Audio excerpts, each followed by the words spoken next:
The dead hand that has been in the news recently is, ఇటీవల వార్తల్లో నిలిచిన dead hand అనేది ఏంది అంటున్నాడు. చాలా చాలా ఇంపార్టెంట్ న్యూస్ ఇటీవల చూసాం మనం. సో డెడ్ హ్యాండ్ అనేది మరి ఈ యొక్క ట్రంప్ ఏం చేశాడు, మనకు డెడ్ ఎకానమీ చెప్పడం జరిగింది. డెడ్ ఎకానమీ అన్నాడు.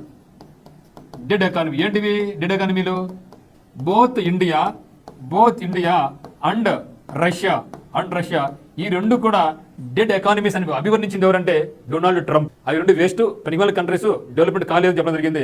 కానీ దీనికి కౌంటర్ గా మన నరేంద్ర మోడీ గారు ఏం చెప్పారంటే ఒక మీటింగ్ లో, తమిళనాడు మీటింగ్ లో, అతి త్వరలోనే ఇండియా 3వ అతిపెద్ద ఎకానమీగా మారిపోతా ఉంది.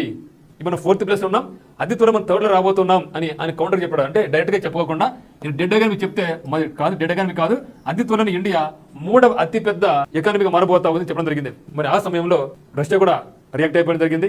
అప్పుడు అమెరికా తమ వార్షిప్ను కూడా రష్యా దగ్గర తీసుకెళ్ళి చూసింది. అప్పుడు చెప్పడం జరిగింది అనమాట, డెడ్ హ్యాండ్ అనే పదాన్ని అప్పుడు ఉపయోగించారు వాళ్ళు. మరి ఏంటి సార్ డెడ్ హ్యాండ్ అంటే? ఇజ్రాయల్కి చెందినటువంటి, రష్యాకు చెందిన ఆటోమేటెడ్ అణ్వస్త్ర ప్రతిదాడి వ్యవస్థ, అమెరికాకు చెందిన అణ్వస్త్ర మోసుకెళ్లే యుద్ధ విమానం, చైనాకు చెందిన భారీ యుద్ధ నౌక. సో ఆన్సర్ వచ్చి మనకి ఇదే మాత్రమా.